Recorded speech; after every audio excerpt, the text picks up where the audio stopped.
Hello, hi students. This is Priya Mahajan, your maths tutor, and once again, I welcome you all on my channel Vidya Lay.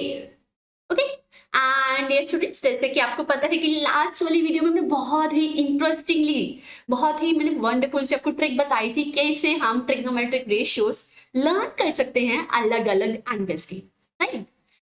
और आज मैंने आपको बताया था कि हम अब डिस्कस करेंगे आइडेंटिटीज, ट्रिग्नोमेट्रिक आइडेंटिटीज, जिसमें बेसिकली 3 ट्रिग्नोमेट्रिक आइडेंटिटीज हैं जो आपको पता होनी चाहिए, एंड जिसमें से फर्स्ट ट्रिग्नोमेट्रिक आइडेंटिटी का आपके पेपर में प्रूफ भी आ सकता है। सो आपको पता होना चाहिए कैसे हम प्रूव करेंगे।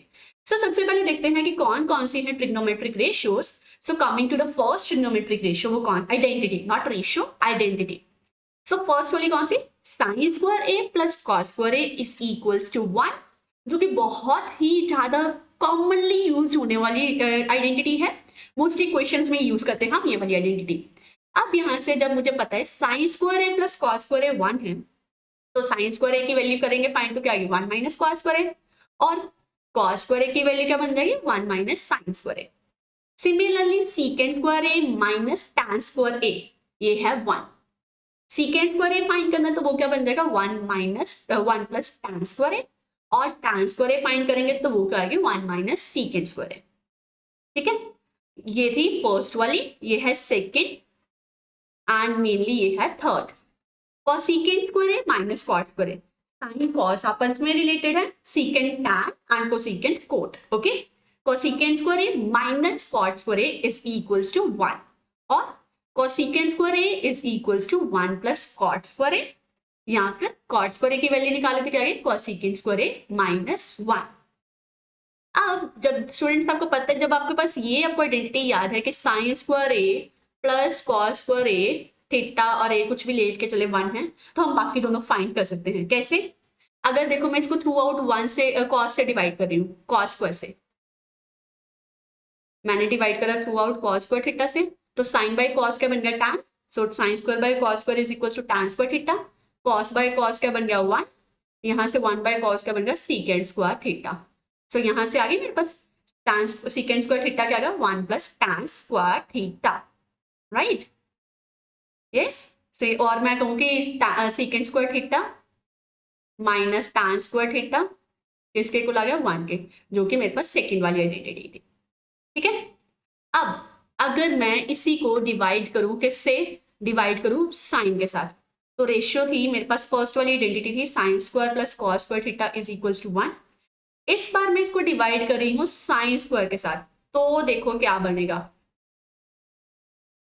साइन बाय साइन तो हो गया 1, कॉस बाय साइन क्या हो गया कॉट, तो ये हो गया cot square theta, 1 by sine cosecant, तो ये हो गया कोसेकेंड स्क्वायर थीटा। सो यहाँ से मेरे पास वैल्यू होगी cosecant square theta is equals to 1 plus cot square theta. तो ये आ गई हमारे पास थर्ड आइडेंटिटी।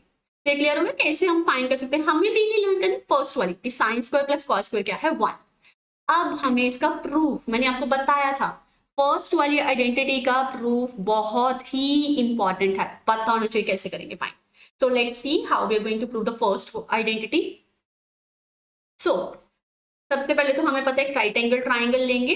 इन right angle triangle Pythagoras theorem use करेंगे। हमें पता है क्या है Pythagoras theorem, hypotenuse square is equals to base square plus perpendicular square. So हमने ये यूज करी, hypotenuse square is equals to perpendicular square plus base square. Hypotenuse क्या है AC, so AC square is equals to AB square plus BC square. ये चीज आ गई, ये आ गई हमारे पाइथागोरस थ्योरम की हेल्प से। यहां पे मैंने क्या करा, डिवाइड कर दिया throughout by AC square, that is hypotenuse से। तो क्या बन गया AB square by AC square, BC square by AC square, AC square by AC square आ गया। ठीक है, और इसमें A स्क्वायर कॉमन ले लो तो AB by AC, BC by AC और AC by AC। AC by AC तो बन गया 1 का स्क्वायर आ गया 1। AB क्या था मेरे पास परपेंडिकुलर, AC क्या था मेरे पास हाइपोटेन्यूज। तो परपेंडिकुलर अपॉन हाइपोटेन्यूज किसकी वैल्यू होती है हमारे पास, yes. So AB is perpendicular ये थी हमारे पास साइन की वैल्यू, तो यहाँ पे ये थोड़ा सा इधर हो गया साइन स्क्वायर बन गया। BC क्या है था यहाँ पे हमारे पास बेस, तो बेस अपॉन हाइपोटेन्यूज क्या है यहाँ पे बेस अपॉन हाइपोटेन्यूज किसकी वैल्यू आ गई, कॉस थीटा। तो यहाँ पे इसकी वैल्यू क्या बन गई, कॉस थीटा का स्क्वायर इक्वल्स टू 1। और हम क्या करें, cos square theta plus sine square theta is equals to 1। तो यही चीज थी जो हमें प्रूव करनी थी, राइट। सो इस तरह से हम पेपर में इसको प्रूव कर सकते हैं। एक राइट एंगल ट्राइंगल ली, पाइथागोरस थ्योरम अप्लाई करी, पाइथागोरस थ्योरम को डिवाइड कर दिया throughout by hypotenuse square से, देन हमें रेशियोज फाइंड कर ली, उनकी वैल्यू सब्स्टिट्यूट करी and we got the answer, right. अब हमारे पास ये चेक करना है कि क्या ये हर एक एंगल के लिए वैलिड है या नहीं। सो उसके लिए देखो क्या करा मैंने अलग अलग वैल्यूज पुट करी। अगर मैं थीटा ले रही हूँ 0, तो sine square theta plus cos square theta is equals to 1, यही आइडेंटिटी हमने फाइंड करी थी। यहाँ पे मैंने पुट करा साइन स्क्वायर थीटा की value 0 plus cos square theta की वैल्यू 0। साइन 0 क्या होता है 0, कॉस 0 क्या होता है 1। सो ये क्या गया 1, राइट साइड पे भी 1 था, तो ये सेटिस्फाई करके दैट मीन 0 के लिए इक्वेशन होल्ड कर रही है। अब सिमिलरली मैंने 90 के लिए चेक करा, तो 90 के लिए मैंने क्या करा, cos 90 sin 90 पुट करा, cos 90 ओवर 0 sin 90 1, अगेन बन गया लेफ्ट साइड राइट साइड के इक्वल, यस। सो इसका मतलब क्या होगा कि 90 के लिए भी सेटिस्फाई कर रही है।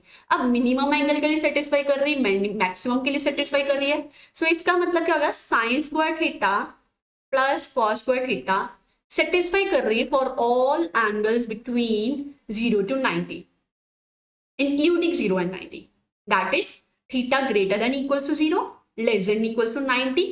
हर एक एंगल्स के लिए ये equation cos square theta plus sin square theta equals to 1 ये आइडेंटिटी सेटिस्फाई करेगी, ठीक है। सो ये चीज क्लियर हो गई। सो इस तरह से मैंने डिस्कस करी थी फर्स्ट वाली आइडेंटिटी का प्रूफ। ओके, आई होप ये आपको क्लियर हो गया है। Okay, wonderful. अब इसमें से जो चैप्टर में सारे जो कॉन्सेप्ट्स है जो कि आपको पता होना चाहिए क्वेश्चन सॉल्व करने के लिए, हमने सारे डिस्कस कर लिए। एक बार मैं आपको ब्रीफ रिव्यू दे देती हूँ आपको। सो देखो क्या क्या हमने डिस्कस करा है। सबसे पहले मैंने आपको बताया था कि ट्रिग्नोमेट्री क्या होती है। So trigonometry is the branch of maths which deals with the study of sides, relationship between the sides and the angles of a triangle, right. Then हमने डिस्कस करा था trigonometric ratios. So mainly 6 trigonometric ratios see sin, cos, tan, cosecant, secant and cot, right। हमने उनकी values आपको trick बताई थी कैसे learn कर सकते हैं। तो एक ट्रिक हमने यहाँ पे लिखी हुई है, सम पीपल हैव, यहाँ से आ गया सम का s p h that is sin is equals to perpendicular upon hypotenuse, curly brown here cos is equals to base upon hypotenuse through proper brushing, ये tan की वैल्यू। तो tan is equals to perpendicular upon base, right। then हमने find करी थी values of trigonometric ratios of the angles between 0 to 90। तो 0 से 90 के बीच में जो एंगल्स है उनकी ट्रिग्नोमेट्रिक रेशियोज की वैल्यूज हमने फाइंड करना सीखी। कैसे फाइंड कर सकते हैं, कैसे लर्न कर सकते हैं, वो हमने सीखा। देन उसके बाद हमने देखा tan का साइन और कॉस के साथ क्या रिलेशन है। सो देखो हमें ये पता था कि cos square theta plus sin square theta क्या है 1। यहाँ से cos स्क्वायर थीटा की वैल्यू निकाली तो क्या गई 1 minus sin square theta, right. Square root निकाला तो क्या गया root 1 minus sin square a। अब tan a निकालना था in terms of sin and cos, तो वो पता था tan क्या है sin a by cos a। अगर मुझे ये भी आंसर कंप्लीट sin में चाहिए तो sin a की जगह sin a निकाल दिया, cos a की वैल्यू क्या निकाली मैंने root 1 minus sin square a। तो ये भी मेरे पास एक रिलेशन बन गया, राइट। देन हमने डिस्कस करी थी आइडेंटिटीज कैसे कैसे होल्ड करती है। तो मेनली फर्स्ट आइडेंटिटी का तो मैंने आपको प्रूफ भी बताया था कि क्या प्रूफ है फर्स्ट वाली आइडेंटिटी का। सो क्या था, cos square a plus sin square a is equals to 1 where a varies from 0 to 90, a greater than equals to 0 less than equals to 90, कि a कुछ भी हो सकता है 0 या 0 से ग्रेटर कोई भी वैल्यू, 90 और 90 से लेस कोई भी वैल्यू हर एक के लिए सेटिस्फाइड करेगा। अब सेकेंड वाली जो आइडेंटिटी है उसके लिए देखो a की वैल्यू जो थीटा है ग्रेटर देन और equal to 0 but less than 90 लेना। क्यों, क्योंकि tan 90 हमें पता है इन्फिनिटी, वो एग्जिस्ट नहीं करता, ठीक है। सो इसलिए हमने इक्वल्स टू 90 नहीं लिया, लेस देन 90 लिया, एंड 90 हम नहीं ले सकते। सिमिलरली थर्ड वाले केस में जीरो वैल्यू नहीं ले सकते क्योंकि कॉट 0 होती है हमारे पास क्या, इन्फिनिटी। तो इसीलिए 0 नॉट इक्वल, 0 से ग्रेटर बट लेस देन और इक्वल टू 90 है वैल्यू, ठीक है। तो ये आपको कंडीशंस भी ये पेपर में आपको पता है, जब भी एमसीक्यूज आएंगे ना तो ये कंडीशन के बेस पे भी आ सकते हैं कि cos square A plus sine square ए की वैल्यू है, तो कॉस जो एंगल है थीटा और ए कुछ भी हम ले रहे हैं तो वो कैसा हो सकता है, उसकी वैल्यू कौन कौन सी होती है। तो हमें पता है 0 to 90 हर एक के लिए वो सेटिस्फाई करती है। टैन के केस में हमने कौन सी वैल्यू नहीं लेनी, जिस केस में उसकी वैल्यू इन्फिनिटी आ रही, वो थी 90। मतलब अगर टैन वाला फॉर्मूला है तो 90 वाली वैल्यू नॉट इक्वल रहेगी, बाकी हम कोई भी वैल्यू ले सकते हैं। सिमिलरली कॉट के केस में हमने कौन सी वैल्यू नहीं लेनी, कॉट के केस में देखो यहाँ पे क्या है, कॉट में क्या है, कॉट और कोसिकेंट दोनों की वैल्यू क्या है, 0 पे नॉट डिफाइंड है, तो मतलब हमने 0 वाला एंगल इसमें नहीं लेना। 0 को छोड़ के 90 तक कोई भी वैल्यू आ सकती है, उसमें ये प्रॉपरली डिफाइन हो रही है। ठीक है, सो ये चीज भी आपको पता लग गई कैसे कैसे हम एंगल्स को यूज कर सकते हैं। Okay wonderful. अब ऐसे नेक्स्ट वाले वीडियो में हम बहुत सारे क्वेश्चंस डिस्कस करने जा रहे हैं डेफिनेटली, जो कि बहुत इंटरेस्टिंगली वे से मैं आपको बताऊंगी, जिससे आपको बहुत ही इजीली आपको सॉल्व करने आ जाएंगे, right. And for that, stay tuned. Bye bye. Take care and have a great day.